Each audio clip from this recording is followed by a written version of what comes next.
Vain, self-centered, self-obsessed, self-regarding, conceited, egocentric. It all comes back to being a narcissist. Being around a narcissist is taxing as it is. Imagine being in a relationship with one. Being in this situation is only a 5-step disaster that could mess with your mental stability in a million ways, and that is what we are going to get into in today's video. Here I'm going to help you understand better what it is like being in a relationship with a narcissist by dissecting the behavioral pattern of none other than our beloved princess, or should I say former princess. Let's start with the basics. What is narcissism? It is extreme self-involvement to the degree that it makes a person ignore the needs of those around them. True narcissists frequently disregard others or their feelings and do not understand the effect that their behavior has on other people. Narcissistic relationships can make you feel incredibly lonely. It's possible that you feel unimportant and like you are merely an accessory. Narcissistic partners behave as if they are always correct, that they are smarter than their partner, and that their partner is inept or at fault. As a result, the other person in the relationship is frequently either hurt or furious, seeking to defend themselves or connecting with this poor self-image. Now, like I said, being romantically involved with a narcissist is a continuous, almost unbreakable 5-stage cycle. Almost. Starting with Stage 1, being picked out from a crowd. It's vital to understand that narcissists care about no one but themselves. Even if they seem to harbor any sort of feelings for you, believe me, it only seems that way because they see something in you that you can offer to satisfy nothing but their own ego. Narcissists have an incredible talent to make you feel needed, when in reality, all they want is someone to boss around and fulfill their need to feel like they are in power. I'm not talking just romantic relationships here. This applies to all and any type of relations they maintain with people throughout their life. To grasp at the chances of getting into a romantic relationship with Prince Harry, Meghan formed very planned friendships with the right kind of people who'd be the stepping stones that help her reach her final destination. Narcissists go for empaths. Prince Harry, who clearly takes after his very affectionate, empathetic, and kind mother, Princess Diana, seemed like an effortless target that fulfills her need for increased publicity, better connections, and honestly, everything that comes along with being involved with someone as important as a prince from the royal family of England. Power. The feeling of being showered with compliments left and right by someone you love in a room full of people is just about one of the most romantic things, right? This exact feeling is what narcissists capitalize on. Meghan seems to be doing something similar here. Stage 2. Idealization. Idealization is the initial stage of a narcissistic relationship and is maybe the most corrosive one. They hook you in this way. Any relationship with a narcissist always begins with this phase, during which they will make you feel incredibly unique. Here, they flood you with affection and admiration while doing exactly as they believe you want them to. Additionally, they are quite intelligent and have a sixth sense of comprehending what you want.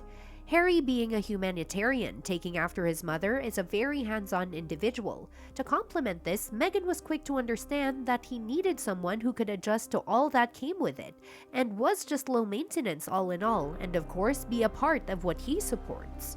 Meghan put her best foot forward. Narcissists also take note of what could be an insecurity for their potential victim, and put up behavior that nullifies their insecurity, in turn making the other person feel comfortable. In this case, Meghan was aware of the fact that Prince Harry was worried that people wanted to be involved with him for what his title meant and not for him as an individual. And guess what, folks? That is exactly the card Meghan played. During the interview where the couple announced their engagement, Meghan specifically brought up the fact that she didn't even know much about Harry and hadn't read about him. Because I'm from the States, you don't grow up with the same understanding of the royal family, and so while I now understand very clearly there's a global interest there, I didn't know much about him, and so the only thing that I had asked her when she said she wanted to set us up was, I had one question. And the fact that the only thing that mattered was what was on the inside. Clever, right? This behavior from narcissists makes an individual feel that they are being seen, heard, and loved for who they are.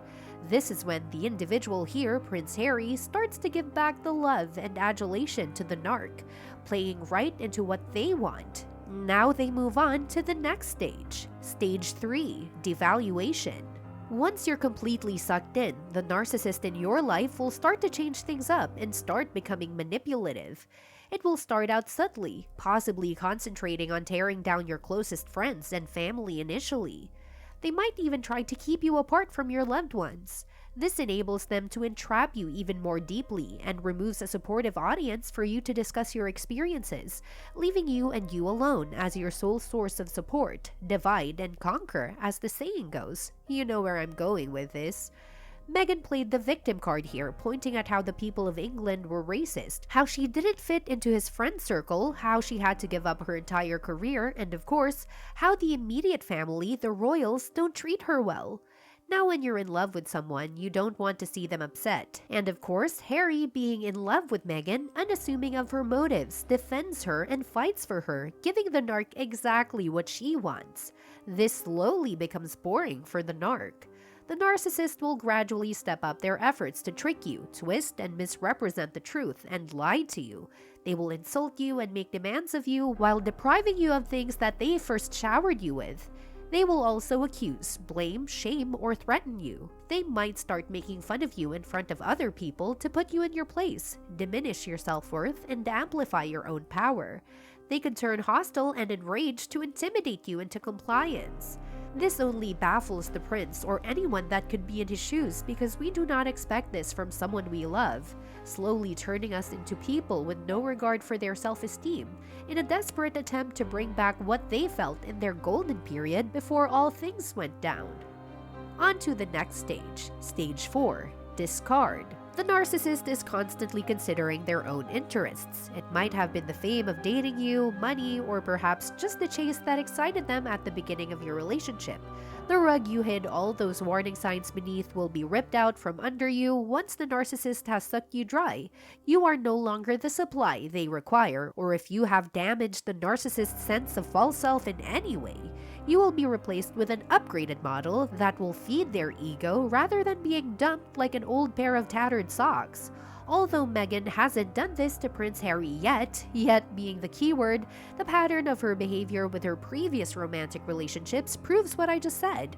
For example, her first husband, Trevor Engelson, and the boyfriend that followed, Corey Vitello, got shelved for the better option being Prince Harry. If you are able to leave before this stage, it's a bit of a catch-22. You might be able to stop them from abusing you on a regular basis, but you'll probably enrage them and risk becoming a target. They want to target at all costs, and they might start to grow fixated on this. You'll have turned into the enemy. And the last one, stage 5, Hoover. After a narcissist has dumped you or you've managed to end your relationship with them, one of the two things could occur. They might ignore you or they might make an effort to reintegrate you into their lives. If the narcissist is aware that their acts have seriously injured you and caused you great emotional suffering, they might decide to leave you alone because they feel weirdly validated. They will also readily take advantage of your kids, if any, to cause them even more emotional pain because of this. Sadly, this is what a narcissist does. Actually, this stage is very similar to the love bombing stage, but with a shared past. Once they've drawn you back in with their charms, the narcissist will immediately relapse into the devaluation phase, and the cycle of abuse will begin all over again. A narcissist won't alter their behavior. They will do anything to obtain the narcissistic supply they require to maintain their existence. If you have ever broken such a cycle, I bow down in respect, because that is not an easy thing to do. At the end of the day, all of this is just a speculation of what the relationship of the Sussexes look like to a person from the outside. Share with us your experiences with narcs, or if you feel like there are pointers that I have missed out on.